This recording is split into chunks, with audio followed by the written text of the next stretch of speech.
다 같이 기도하심으로 수요 저녁 예배를 하나님 앞에 드리겠습니다.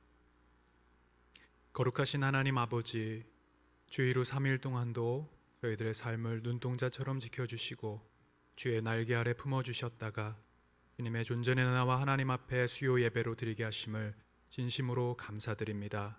특별히 이번 추수감사 주간을 맞이하여서 우리 안에 감사가 회복되게 하여 주옵시고, 상황 때문에 감사하는 것이 아니라 하나님으로 인하여 감사가 넘쳐나는 우리 모두가 되게 하여 주시옵소서.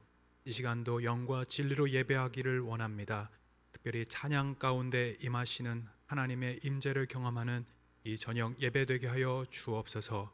온라인으로 예배하는 우리 성도님들 가정 가운데도 동일한 은혜로 함께하여 주시기를 원하오며 거룩하신 예수 그리스도의 이름으로 기도하옵나이다. 아멘. 찬송가 452장 찬양 드리겠습니다. 452장입니다.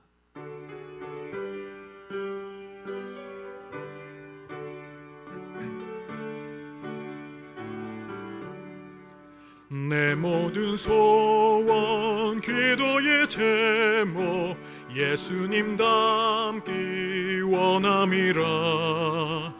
예수님 형상 나 입기 위해 세상에 보았기 전에 예수님 닮기 내가 원하네.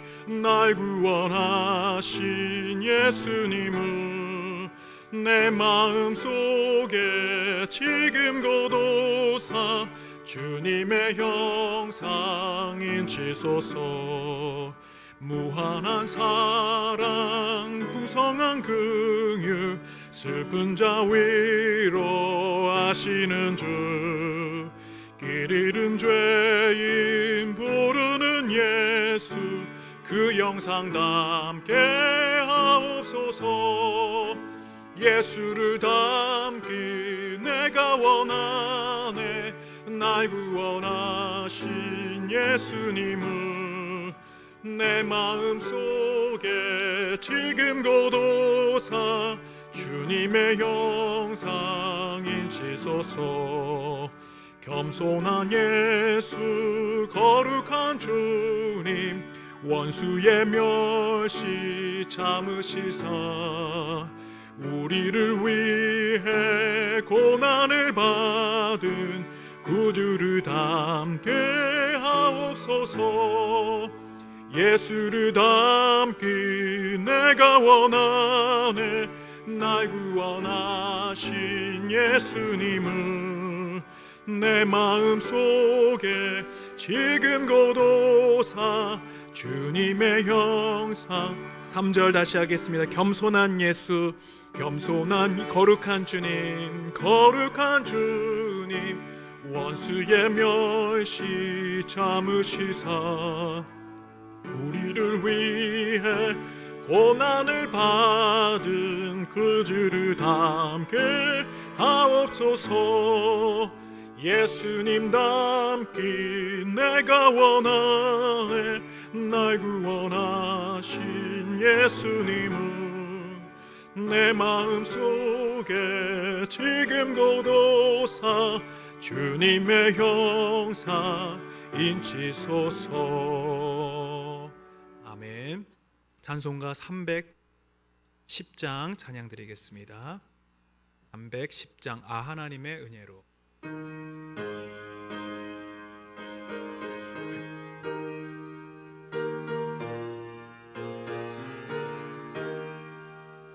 아 하나님의 은혜로 있을 데 없는 자 왜 구속하여 주는지 난 알 수 없도다. 내가 믿고 또 의지함은 내 모든 형편하시는 주님 늘 보호해 주실 것을 나는 확실히 아네. 왜 내게 굳센 믿음과 또 복음 주 주셔서 내 맘이 항상 편한지 난 알 수 없도다. 내가 믿고 또 의지함은 내 모든 형편 아시는 주님 늘 보호해 주실 것을 나는 확실히 아네. 왜 내게 성령 주셔서 내 마음 감동해 주 예수 믿게 하는지 난 알 수 없도다. 내가 믿고 또 의지함은 내 모든 형편 아시는 주님 늘 보호해 주실 것을 나는 확실히 아네.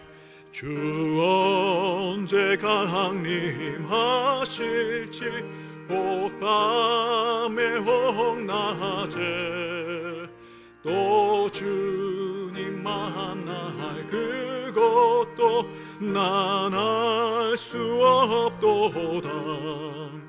내가 믿고 또 의지함은 내 모든 형편 아시는 주님 늘 보호해 주실 것을 나는 확실히 아네.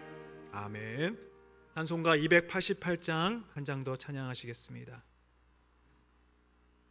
288장 찬양하신 후에 우리 이순옥 권사님 우리를 대표하여 기도해 주시겠습니다.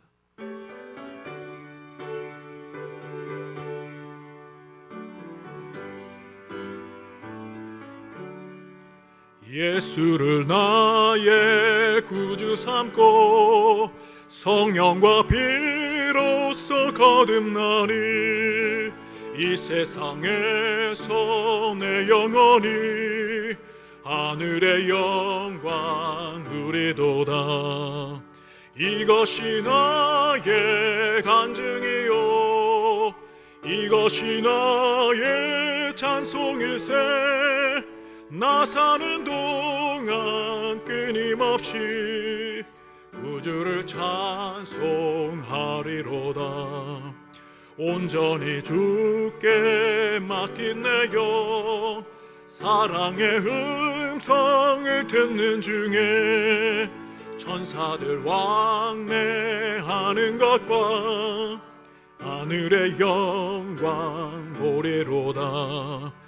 이것이 나의 간증이요 이것이 나의 찬송일세. 나 사는 동안 끊임없이 구주를 찬송하리로다. 기쁨 누림으로 마음의 풍랑이 잔잔하니 세상과 나는 간 곳 없고 구속한 주만 보이도다. 이것이 나의 간증이요 이것이 나의 찬송일세. 나 사는 동안 끊임없이 구주를 우리 한번 1절부터 다시 찬양합니다. 예수를 나의 구주 삼고 성령과 피로써 거듭나니 이 세상에서 내 영혼이 하늘의 영광 누리로다. 이것이 나의 간증이요 이것이 나의 찬송일세. 나 사는 동안 끊임없이 구주를 찬송하리로다. 온전히 주께 맡긴 내 영 사랑의 음성을 듣는 중에 천사들 왕래하는 것과 하늘의 영광 보리로다. 이것이 나의 간증이요 이것이 나의 찬송일세. 나 사는 동안 끊임없이 구주를 찬송하리로다. 주 안에 기쁨 누림으로 마음의 풍랑이 잔잔하니 세상과 나는 간 곳 없고 구속한 주만 보이도다. 이것이 나의 간증이요 이것이 나의 찬송일세. 나 사는 동안 끊임없이 구주를 찬송하리로다. 아멘.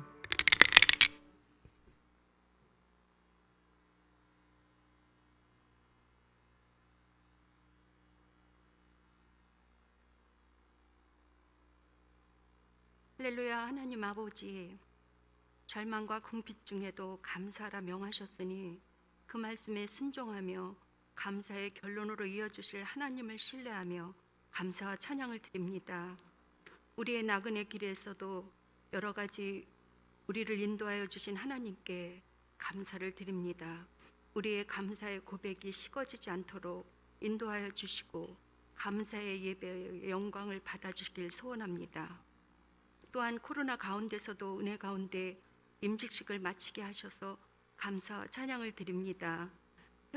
세워진 직분자 모두의 실력이나 수준이 괜찮아서가 아님을 고백합니다. 그러나 우리의 추구는 진리이신 예수 그리스도를 믿는 일과 아는 일이 하나 되어지고 진리이신 예수 그리스도의 성품으로 온전해져 우리의 주인이신 예수님과 함께 직분을 감당할 수 있도록 도와주시길 간구합니다.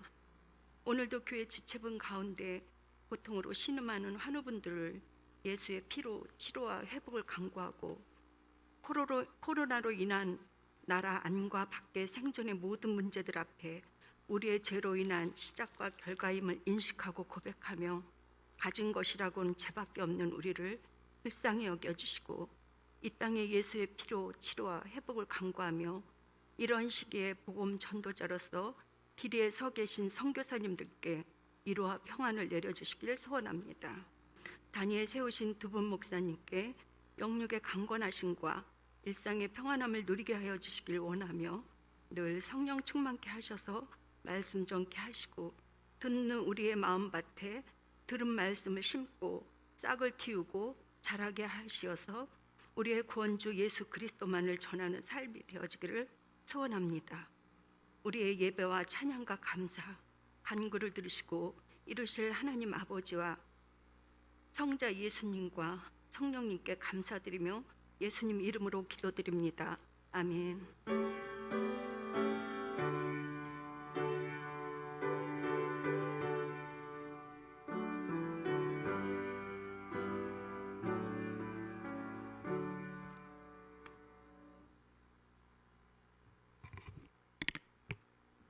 하나님 말씀은 디모데후서 3장 15절부터 17절까지 세 절의 말씀입니다. 디모데후서 3장 15절부터 17절까지 함께 한 목소리로 합독하시겠습니다. 다 찾은 줄로 알고 같이 한 목소리로 읽겠습니다. 시작. 그대는 어려서부터 성경을 알고 있습니다. 성경은 그리스도 예수를 믿는 믿음으로 말미암아 그대에게 구원에 이르게 하지를 줄 수 있습니다. 모든 성경은 하나님의 영감으로 된 것으로서 교훈과 책망과 바르게 함과 의로 교육하기에 유익합니다. 성경은 하나님의 사람을 유능하게 하고 그에게 온갖 일을 할 수 있게 하는 것입니다. 아멘. 할렐루야. 오늘부터 저는 여러분과 함께 수요 예배 시간을 이용해서 크리스찬 베이직이라는 한 제목으로 함께 기독교의 기본 진리들, 다시 말하면 기독교의 교리에 대한 말씀을 좀 나누려고 합니다. 교리라고 하니까 벌써 숨이 턱 막히는 분들이 계시는지 모르겠습니다. 어떤 분들은 이 기독교 교리라고 하면 지루하고 나분하고 또 어떤 신학적인 탁상 공론으로 생각하는 분도 있고요. 또 어떤 분은 실제적으로 우리 신앙생활에는 그다지 별 큰 유익이 되지 않는 그런 지식적인 것으로 생각하는 분도 있을지 모르겠습니다. 예전에 제가 아는 어떤 장로님은 이런 얘기도 하셨습니다. 괜시리 교리 같은 거 교회에서 가르치면 교회 안에는 다양한 의견들이 있는 사람들이 있지 않습니까? 신학적 견해와 차이가 있는데 갈등이 일어난다는 거, 분열이 일어나고 싸움이 일어나서 교리는 목사님이 신학교에서 잘 배우시면 되는 거고 성도님들은 그냥 목사님이 하라는 대로 순종하고 봉사하면 되는 거다, 이렇게까지 말한 적도 들어본 경험이 있습니다. 여러분은 어떻게 생각하십니까? 사실 아까 말씀드렸던 장로님의 생각이 굉장히 순종적인 것처럼 보일 수도 있겠지만 사실은 신앙의 위험한 반지성주의적인 태도입니다. 왜냐하면 중세시대 로마 카톨릭도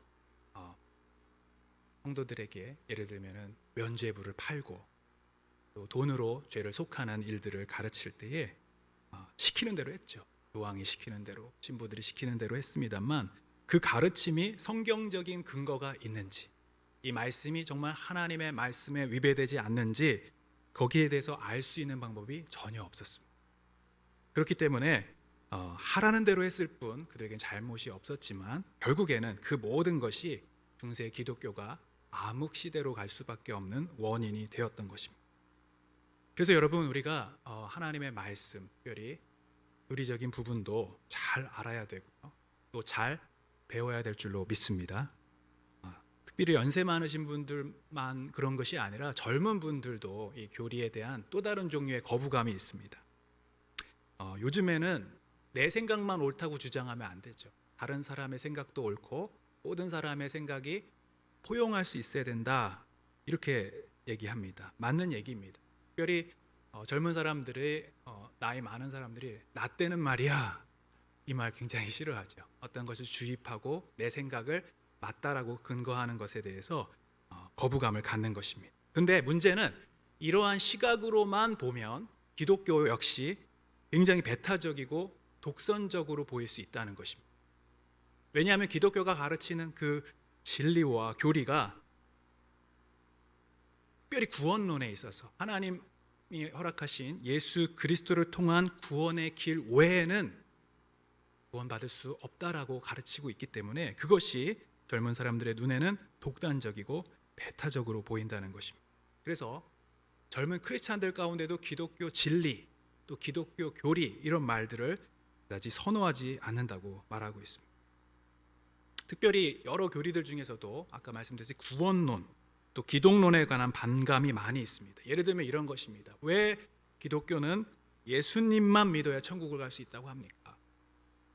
나름대로 착한 양심을 갖고 자기만의 종교를 갖고 선하게 살면 그들이 다 천국에 갈 수 있는 것 아니겠습니까? 만약에 착하게 살았는데도 예수님을 믿지 않았다는 그 이유만으로 하나님이 지옥에 보내신다면 그런 하나님은 믿지 않고 싶다라고 얘기하기도 하고요.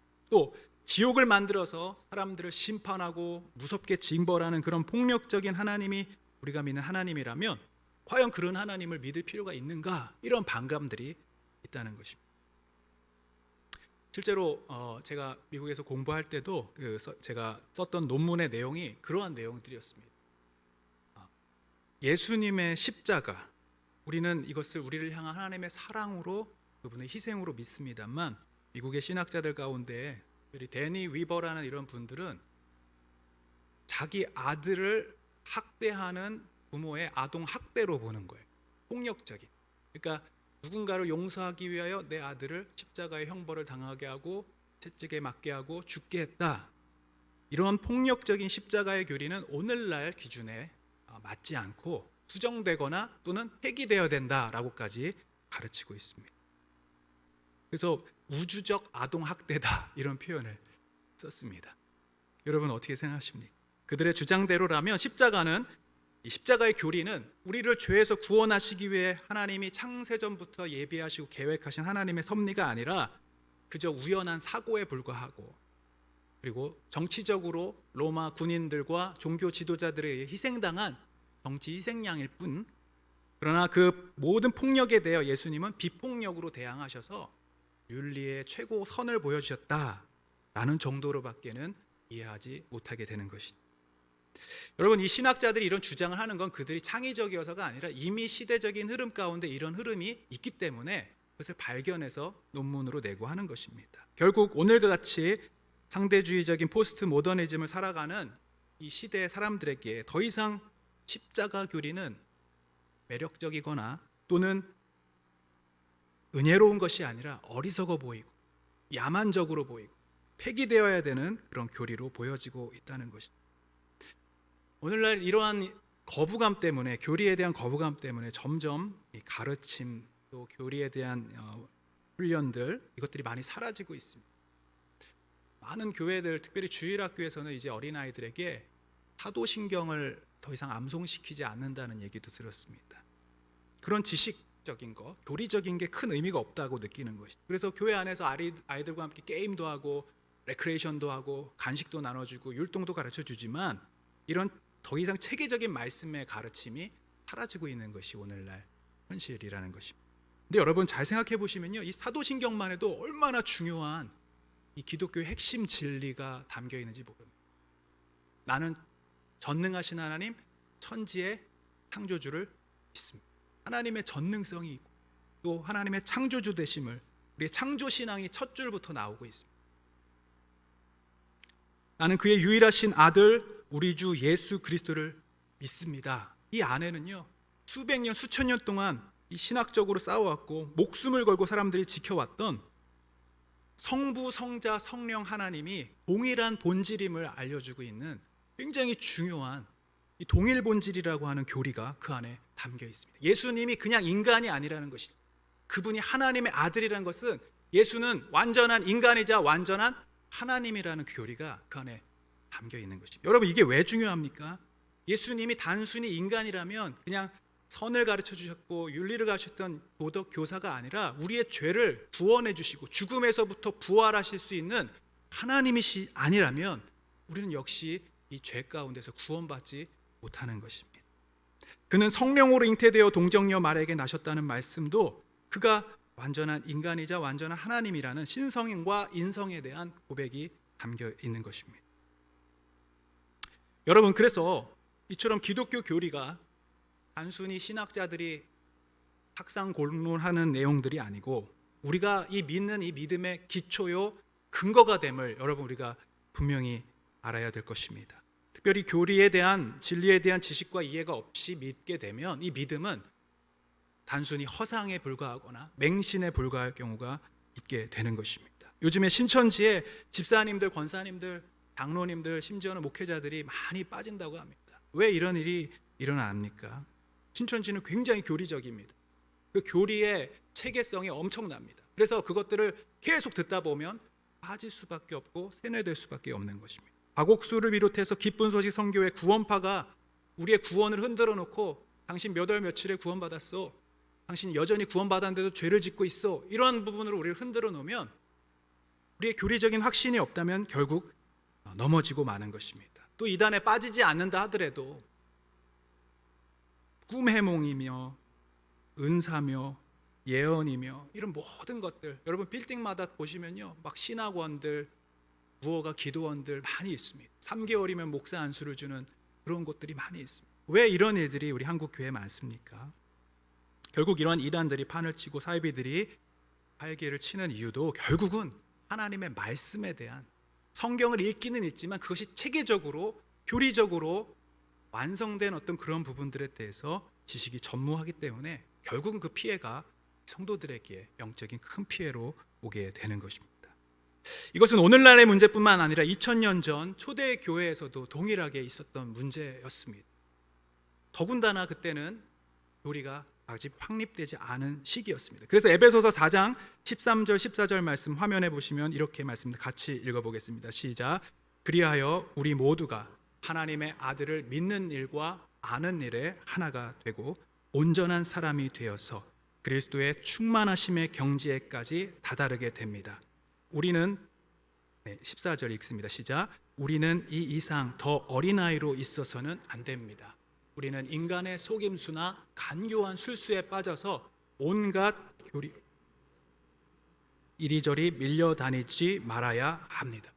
우리 아까 이순옥 권사님이 그런 기도를 해주셨어요. 믿는 일과 아는 일에 하나가 되었도록. 믿는 것도 중요한데 또한 아는 것에 우리가 하나 되어야 한다는 것입니다. 영적인 어린아이의 특징은 이 믿는 것과 아는 것이 일치가 되지 못한다는 것입니다. 그래서 계속 속임수, 간교한 술수, 온갖 건전하지 않은 교리와 교훈의 풍조에 흔들리는 것이 바로 어린아이의 특징입니다. 사랑하는 여러분, 여러분은 온전하고 장성한 그리스도의 충만한 분량에까지 경지에까지 이르러야 될 줄로 믿습니다. 그러려면 어떻게 해야 되죠? 하나님의 말씀에 아는 일에 하나가 되어야 되는 거예요. 여기서 아는 일이라고 말한 이 헬라어의 표현은 바로 진리의 지식이라고 표현되는 교훈과 교리를 말하는 것입니다. 디모데후서 4장 3절 4절도 한번 읽어보도록 하겠습니다. 시작. 때가 이르면 사람들이 건전한 교훈을 받으려 하지 않고 귀를 즐겁게 하는 말을 들으려고 자기네 욕심에 맞추어 스승을 모아들일 것입니다. 그들은 진리를 듣지 않고 꾸민 이야기에 귀를 기울일 것입니다. 아멘. 마지막 때가 되면 성도들의 특징이 있는데 그것이 무엇인가? 건전한 교훈과 성경의 가르침에 귀를 기울이지 않고 즐겨하지 않는다. 대신에 귀만 즐거운 것들, 어떤 것이 있겠습니까? 재미있는 유머와 말장난으로 가득한 설교가 될 수도 있겠죠. 또 축복과 형통만 강조하는 칭찬 일색에 듣기 좋은 설교들, 이런 것들을 선호하는 현상들이 일어나게 될 것이라는 것입니다. 여러분, 그러므로 오늘 우리 마지막 때를 살아가는 우리들에게 더더욱 건전한 교훈, 특별히 교리적인 훈련과 배움이 정말 중요하다는 것을 우리 모두가 깨달아야 할 것입니다. 그래서 여러분, 오늘부터 기독교의 기본 진리, 크리스찬으로 가장 베이직하고 기본적인 교리들을 함께 살펴보려고 하는 것입니다. 말씀을 들을 때 이미 다 아는 내용이다라고 생각하지 마시고 오늘 이 말씀을 통해서 성령님께서 우리 각자에게 주시는 감동과 깨달음을 통하여서 여러분의 믿음과 신앙생활의 진보가 나타나길 주님의 이름으로 축복합니다. 오늘은 이 서론적인 성격이기 때문에 중요한 교리가 왜 중요한지를 말씀드렸고요. 이제부터 다룰 내용은 바로 성경에 대한 이야기입니다. 첫 번째 시간에 성경과 믿음이라는 제목을 달았는데요. 대부분 이 신학교에서도 이 조직 신학을 배우면 가장 먼저 배우는 게 하나님에 관련된 거죠.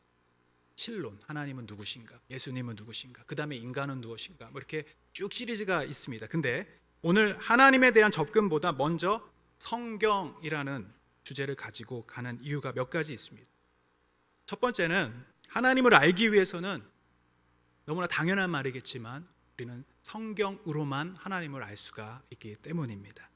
하나님이 어떤 분이신지 알기 위해서는 반드시 성경을 읽고 이해해야 합니다. 왜냐하면 성경은 하나님이 자기 자신을 보여주시기 위해서, 알려주시기 위해서, 다시 말해서 자기 자신을 계시하기 위해서 기록된 말씀이기 때문입니다. 오늘 본문 디모데후서 3장 15절 말씀을 함께 읽어보겠습니다. 시작. 그대는 어려서부터 성경을 알고 있습니다.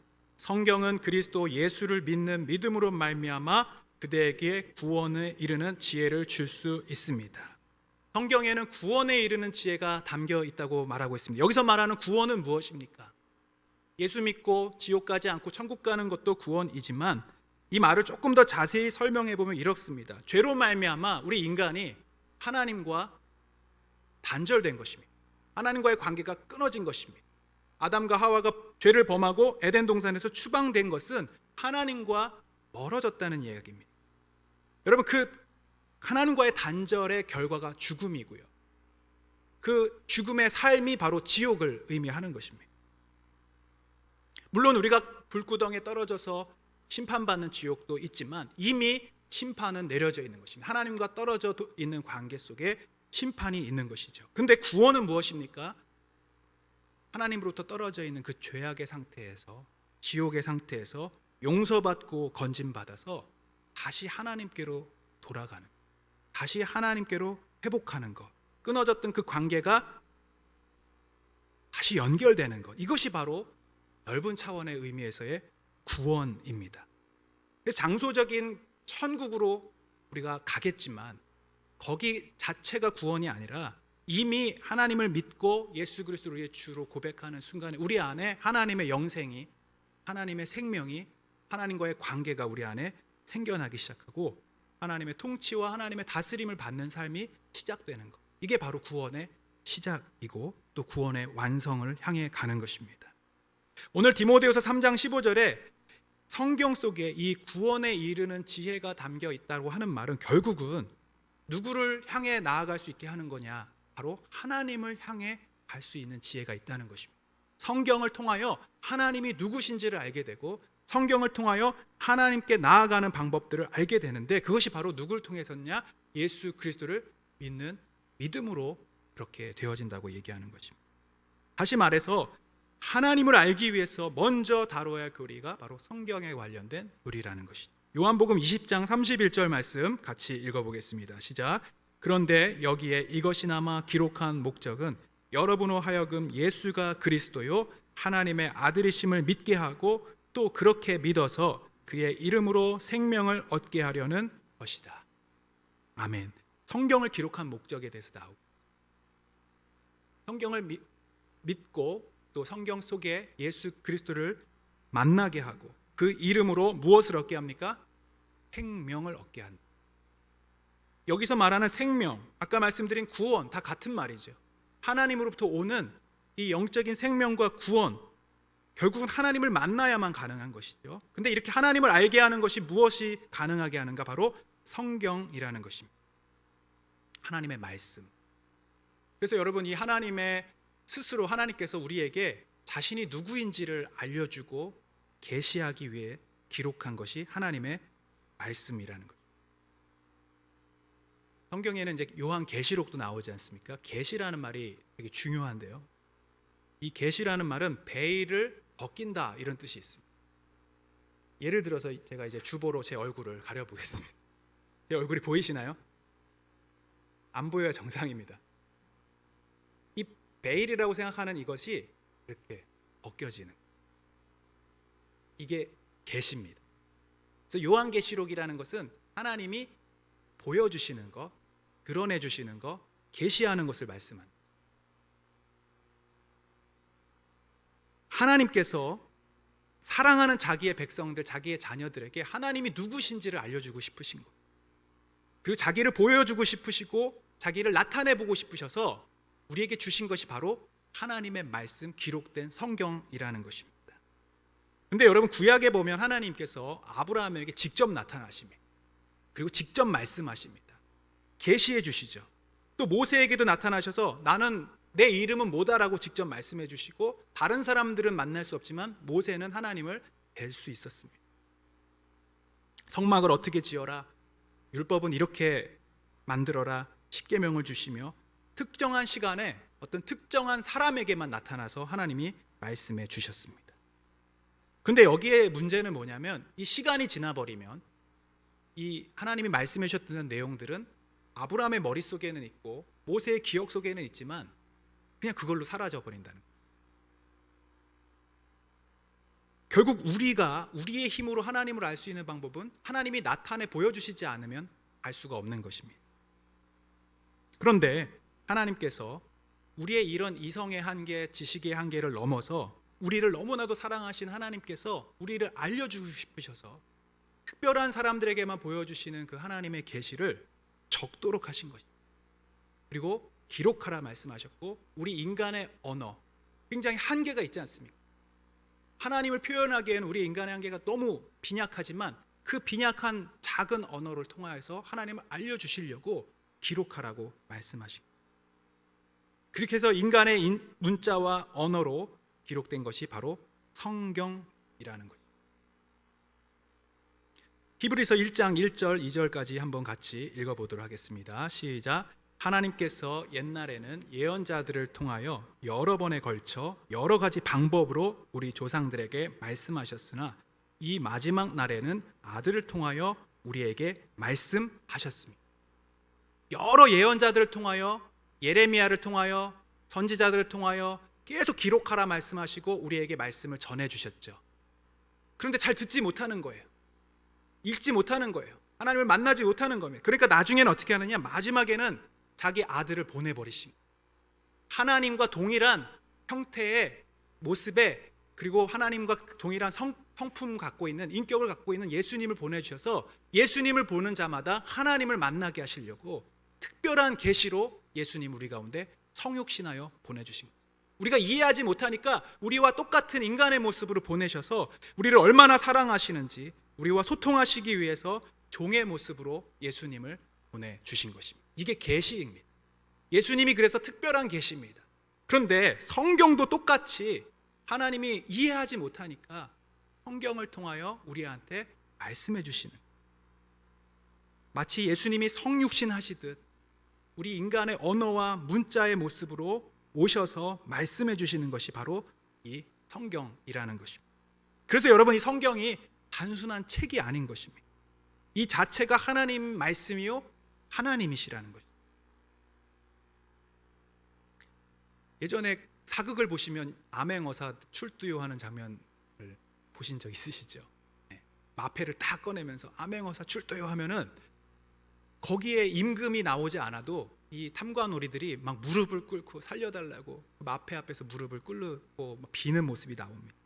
이 마패는 뭡니까? 그냥 나무 조각이죠. 근데 왜 그 앞에서 무릎을 꿇고 머리를 숙이고 조아리게 되죠? 바로 그 안에 왕의 권세와 권위와 권한이 담겨 있는 것입니다. 이 성경 자체는 종이입니다. 검은 것은 글씨고 흰 것은 종이죠. 여러분, 그런데 이 말씀이 하나님의 권위가, 하나님의 말씀의 입김이, 생명의 능력이 이 안에 담겨 있는 것입니다. 그래서 우리는 이 말씀을 읽으면 누구를 만나게 되는 것이냐면 하나님을 만나는 거죠. 말씀을 들을 때 하나님을 듣게 되는 것입니다. 특별히 하나님께서는요, 이 말씀을 통하여 자기를 보여주고 싶어 하시고 구원의 방법을 알려주고 싶어 하시고 예수님을 믿는 것들을 가능하게 하십니다. 한 가지로만 말씀하지 않으시고 구약을 통해서, 신약을 통해서, 또 예수님의 생애에 대해서도 마태의 관점으로, 마가의 관점으로, 누가와 요한으로 여러 가지 모양으로 이렇게 설명해 주셔서 하나님을 잘 표현하시려고 노력하시는 것입니다. 심지어는 성경이 기록되는 과정뿐 아니라 성경이 번역되어 다른 나라로, 언어로 바뀌어지는 그 모든 과정 가운데서도 하나님이 간섭하여 주셔서 우리의 손에 이 성경이 들려오기까지 하나님이 그 사랑으로 함께 하신 것입니다. 이것이 바로 성경의 권위요 능력인 것입니다. 여러분, 이렇게 우리가 손쉽게 가지고 있는 이 성경이, 이 성경을 번역하기 위해 수많은 사람의 목숨과 피가 흘려졌습니다. 라틴어에서 영어로 번역하는 것 자체가 신성모독이었기 때문에 많은 사람들이 죽임을 당했습니다. 영어에서 중국어로, 중국어에서 한국어로, 지금 수많은 언어의 부족으로 만들어지는 과정 가운데 피와 땀이 흘려졌고 순교가 되었습니다. 그래서 이 책은 그냥 책이 아닙니다. 이 책 속에는 하나님의 숨결이 담겨져 있습니다. 그래서 우리가 하나님을 알고 싶습니다, 하나님의 뜻을 알려주세요, 막 기도는 하지만 성경을 읽지 않는다면 우리는 어떻게 보면은 하나님의 뜻을 알고 싶지 않은 것과도 같습니다. 하나님을 사랑합니다, 하나님 더 사랑하게 해주세요 하면서도 하나님이 주신 러브레터를 읽지 않는다면 우리는 하나님을 사랑한다고 말할 수 없는 것입니다. 왜? 이 안에 하나님의 사랑과 숨결이 그대로 담겨 있기 때문입니다. 그래서 요한복음 1장 1절에 이렇게 말씀하시죠. 여러분 잘 아시는 말씀이죠. 태초에 말씀이 계셨다. 그 말씀은 하나님과 함께 계셨다. 그 말씀은 하나님이셨다. 여기서 말씀은 물론 예수 그리스도를 의미하기도 하지만 이 하나님 주신 말씀이 계시되어서 예수님을 통하여 나타났다는 것이죠. 오늘 본문 디모데후서 3장 16절에도 이와 같은 말씀이 나옵니다. 16절 한번 읽어보겠습니다. 윗부분만 읽겠습니다. 시작. 모든 성경은 하나님의 영감으로 된 것으로서 개역 개정 성경엔 하나님의 감동으로 되었다라고 말씀하고 있습니다. 여기서의 영감의 그 원어의 뜻은 하나님의 숨결이라는 뜻입니다. 하나님의 호흡. 하나님께서 아담과 하와를 지으시고 코에 생기를 불어넣으니 그가 생명이 되었다, 살아있는 존재가 되었다 하실 때 불어넣은 그 호흡, 이게 바로 하나님의 영감이라는 거죠. 16절에 보면 모든 성경이라고 말씀합니다. 하나도 예외 없이 창세기부터 요한계시록까지 이 66권 전체가 만들어질 때, 기록될 때 무려 1600년 동안 40여 명의 저자들을 통해서 각 나라의 언어와 한 곳에 모여서 쓴 것이 아니라 이 나라 저 나라 왕이 쓰고 농부가 쓰고 학자가 쓰고 예언자가 쓰고 수많은 사람들이 모여서 썼는데 이 모두가 동일한 하나님의 영감, 하나님의 감동으로 쓰게 되었습니다. 그래서 전체적으로 퍼즐을 맞추듯이 한 가지 내용으로 통일성을 이루며 가게 되었는데 그게 누구냐? 바로 예수 그리스도를 말씀하고 있는 것이며 하나님의 뜻을 기록하게 된 것입니다. 여러분 몰몬교 아시죠? 몰몬교에서는 성경도 읽지만 몰몬경이 그들의 경전입니다. 근데 이 몰몬경은 조셉 스미스라고 하는 사람이 우연히 어떤 산에서 금판을 발견했는데 이게 딱 보니까 몰몬경이에요. 그래서 그렇게 기록됐다고 이야기하고 있습니다. 이슬람에서의 그 쿠란은 알라 신이 마호메트 선지자를 통하여 일일이 받아 적게 했다고 말합니다. 그것도 역시 영감이지만 또 우리와의 영감은 다른 것이 기계적으로 적게 했다고 말합니다. 그래서 쿠란이 만들어졌다고 합니다. 그런데 성경은 다릅니다. 한 사람이 한 곳에서 한 마음으로 받은 것이 아니라 모두 다른 저자들이 40여 명이 되는 그 수많은 성경의 저자들이 하나님의 영감으로 그들의 지식과 언어와 문화와 배경을 사용하셔서 기록했는데 나중에 알고 보니 이게 다 하나로 통일되어 맞춰지고 있다는 것입니다. 우리를 향한 하나님의 사랑으로 예수 그리스도를 통하여 이루실 하나님의 구원 계획이 그 안에 기록되어 있다는 것이죠. 그래서 요한복음 5장 39절에 예수님이 이렇게 말씀하십니다. 한번 읽어보겠습니다. 시작. 너희가 성경을 연구하는 것은 영원한 생명이 그 안에 있다고 생각하기 때문이다. 성경은 나에 대하여 증언하고 있다. 여기서 나는 바로 예수님이죠. 여러분 창세기부터 살펴보시면 예수님이란 단어는 나오지 않지만 누가 읽어도 예수님을 상징하는 내용들이 예언되어 있음을 알 수 있습니다. 이사야 53장 여러분 잘 아시죠? 예수님의 고난에 대하여서 예언되어 있습니다. 무려 예수님이 탄생하시기 전 500년 전에 이미 예수님이 어떻게 고난당하실지 예언되어 있습니다. 그는 굴욕을 당하고 고문을 당하였으나 아무 말도 하지 않았다. 마치 도살장으로 끌려가는 어린 양처럼, 마치 털 깎는 사람 앞에서 잠잠한 암양처럼 끌려가기만 할 뿐 아무 말도 하지 않았다. 그가 체포되어 유죄 판결을 받았지만 그 세대 사람들 가운데서 어느 누가 그가 사는 사람 땅에서 격리된 것을 보고서 그것이 바로 형벌을 받아야 할 내 백성의 허물 때문이라고 생각하였느냐. 이게 세번역 성경으로 읽으니까요 마치 신문기사의 기자가 신문기사를 쓰듯이 예수님의 죽으심을 눈으로 보면서 쓰는 내용처럼 500년 전에 이사야가 예수님 탄생 전 500년 전에 이미 이 내용을 기록했는데 그대로 예수님이 십자가의 형벌을 받게 되셨습니다. 1000년 전에 다윗 왕도 예수님의 십자가의 가상 칠언을 그대로 기록하였습니다. 시편 22편 1절에 나의 하나님 어찌하여 나를 버리십니까? 어찌하여 그리 멀리 서셔서 살려달라고 울부짖는 나의 간구를 듣지 아니하십니까? 1000년 전에 다윗 왕의 시편. 물론 그런 가능성도 있습니다. 예수님이 구약을 다 외우셔가지고 죽으실 때 내가 그대로 암송해서 죽으리라 하면서 말씀하셨을 가능성도 있습니다. 여러분 그런데 그것은 불가능하죠. 죽여가는 과정과 포도주와 이런 것들을 막 먹이고 하는 이 모든 과정까지 어떻게 예수님이 의도하셨겠습니까? 이미 500년 전, 1000년 전 구약 성경 창세기부터 기록되는 모든 내용 속에 예수님에 대한 증언들, 하나님의 구원 계획과 그리고 우리를 향한 그분의 사랑이 기록되어 있는 것이죠. 이것이 바로 하나님의 영감으로 된 성경인 것입니다. 여러분 그래서 우리가 이 성경을 대할 때 지루한 책이나 어떤 잠안 올 때 읽는 서적으로 대해서는 안 될 것입니다. 하나님의 말씀, 하나님의 생명, 하나님의 숨결이 있는 하나님의 러브 레터라는 것입니다. 여러분 그렇다면 이 성경이 주는 유익은 무엇입니까? 너무나 많죠. 특별히 우리를 구원하게 하신 하나님의 능력이 있고요. 특별히 오늘 16절 17절을 한번 읽어보도록 하겠습니다. 시작. 모든 성경은 하나님의 영감으로 된 것으로서 교훈과 책망과 바르게 함과 의로 교육하기에 유익합니다. 성경은 하나님의 사람을 유능하게 하고 그에게 온갖 선한 일을 할 수 있게 하는 것입니다. 가장 큰 유익은 바로 구원을 얻게 하는 하나님의 지혜가 그 안에 있습니다. 뿐만 아니라 성경을 통하여 무엇이 바른 길인지, 무엇이 하나님이 원하시는 길인지를 우리는 알 수 있습니다. 그래서 그 길을 벗어날 때마다 나침판을 보면서 길을 찾아가듯이 우리는 우리의 삶을 교정하여 갈 수 있는 거예요. 내가 지금 잘 가고 있는지 잘못 가고 있는지 알려면, 내 인생이 지금 올바른 길로 가고 있는지 보려면 하나님의 말씀을 대로 살고 있는지를 보면 알 수 있다는 것입니다. 그리고 17절을 보면 성경은 하나님의 사람을 유능하게 하고 온갖 선한 일을 할 수 있게 한다고 말씀하고 있는데, 사실 이 말씀은 세번역 성경으로 보면 조금 이해가 되지 않습니다. 우리 유능하게 한다고 하는 것은 유능한 사람이 되게 하는 것인가라 생각할 수 있는데, 개역 개적 성경을 보면은 하나님의 사람으로 온전하게 하며라고 말하고 있습니다. 이 말씀은 하나님은 우리를 하나님을 닮은 백성으로, 하나님의 형상을 따라 사는 사람으로 온전하게 만드신 거죠.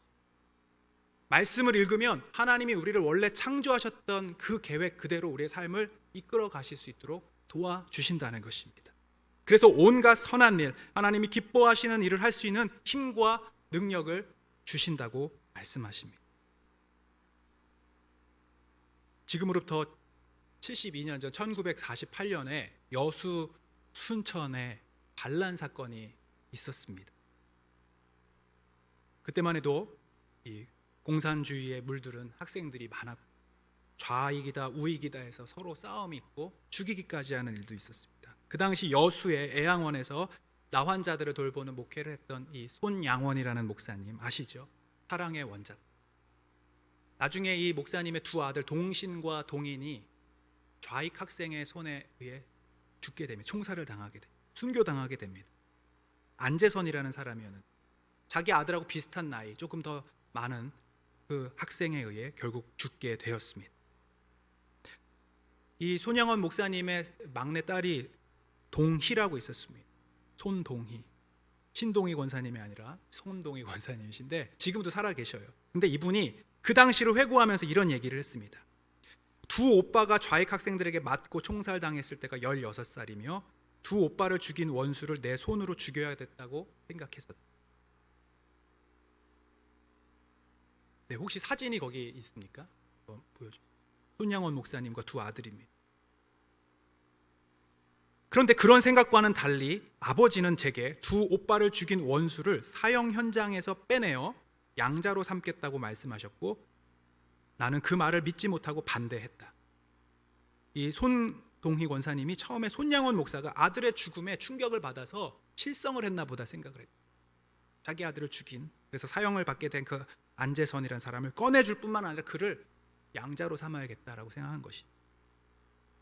그런데 아버지는 오히려 자기를 이렇게 설득했다고 합니다.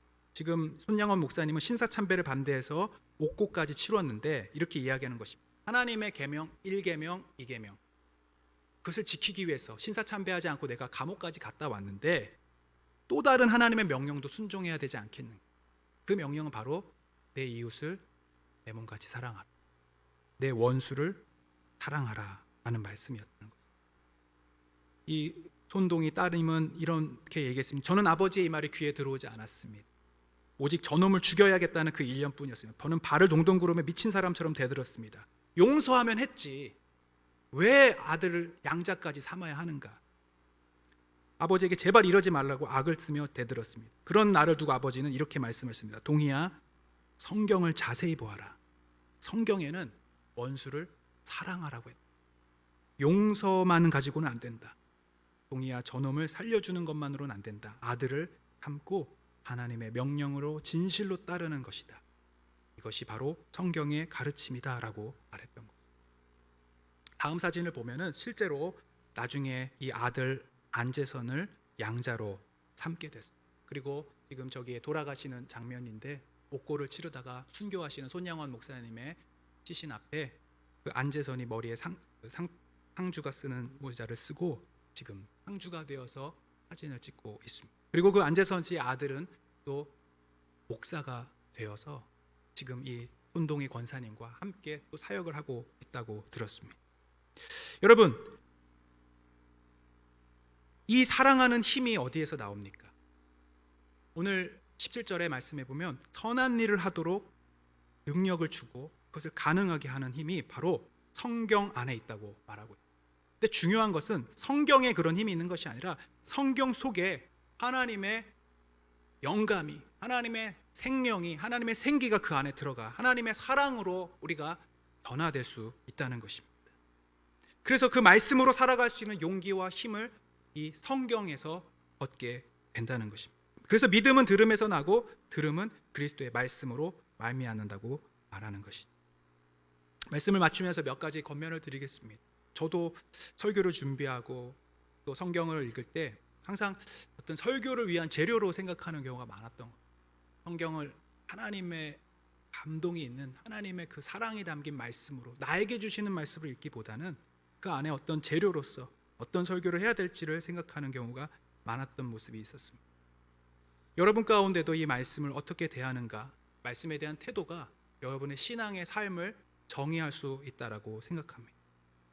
하나님이 우리를 사랑하셔서 자기의 생명을 아끼지 아니하시고 예수님을 성육신하여 보내주시, 하나님이 성경에 자기의 사랑을 다 담으셔서 우리 가운데 우리 손에 들려지기까지 온 생명을 다하여 하나님이 우리 가운데 주신 하나님의 사랑이다 라는 말씀을 여러분이 기억하시길 주님의 이름으로 축복합니다. 중요한 것은 읽으시는 것입니다. 그리고 암송하고 묵상하는 것입니다. 결국 그 말씀이 여러분을 구원으로 생명으로 인도하게 될 줄로 믿습니다. 함께 기도하겠습니다. 거룩하신 하나님 아버지, 오늘도 귀한 말씀을 통하여 하나님께서 우리를 얼마나 사랑하시는지, 또 그 사랑을 이 성경에 담아 하나님의 살아있는 말씀, 능력의 말씀에 담아 우리에게 선물로 허락하여 주신 것을 깨닫게 하시니 감사합니다. 우리의 완고하고 교만한 태도들을 회개합니다. 하나님의 말씀의 가치를 깨닫지 못하고 그 말씀을 불순종하며 또 그 말씀대로 살지 못했던, 그리고 읽지 못했던 우리의 연약함을 이 시간 고백하오니 주님, 우리의 삶을 바꾸어 주시고 하나님의 그 말씀의 능력으로 선한 일을 하기에 온전할 수 있도록, 하나님의 사람으로 온전하게 되어질 수 있도록 우리와 함께하여 주시옵소서. 예수님의 이름으로 기도하옵나이다. 아멘. 찬송가 200장 하나님께 찬양 드리겠습니다.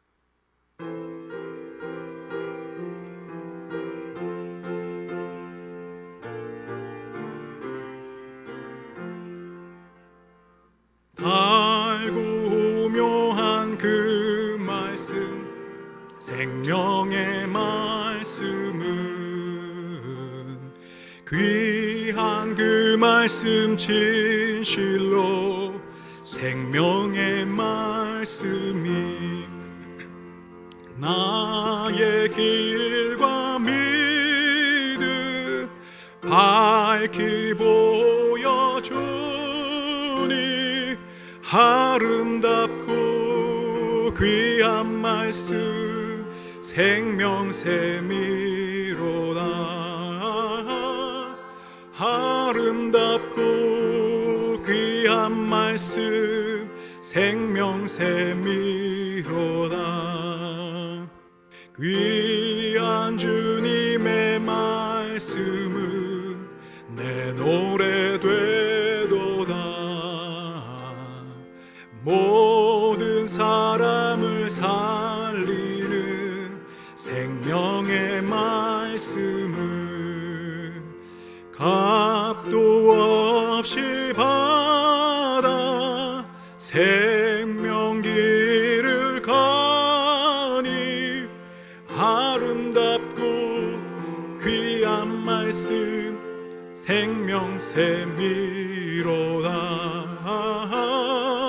아름답고 귀한 말씀, 생명샘이로다. 널리 울리어 퍼지는 생명의 말씀은 마음의 용서와 평안을 골고루 주나니 다만 예수 말씀 듣고 복을 받네.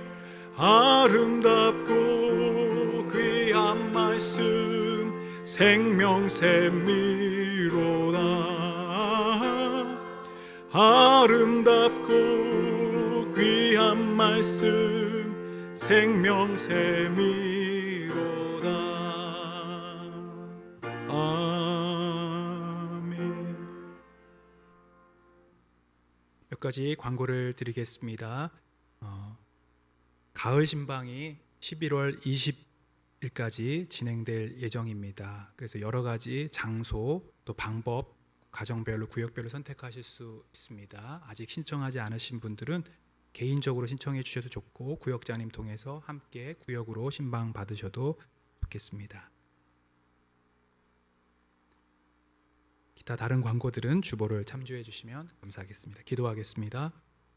이제는 우리 주 예수 그리스도의 크신 은혜와 하나님 아버지의 무한하신 사랑과 보혜사 성령님의 함께 하심이 오늘 하나님의 말씀, 주님이 귀한 성경을 우리가 마음에 두고 그 말씀을 사모하며 그 말씀을 읽고 순종하기로 결정하는 우리 모두에게 하나님의 큰 은혜와 축복이 함께 하시기를 간절히 축원하옵나이다. 아멘.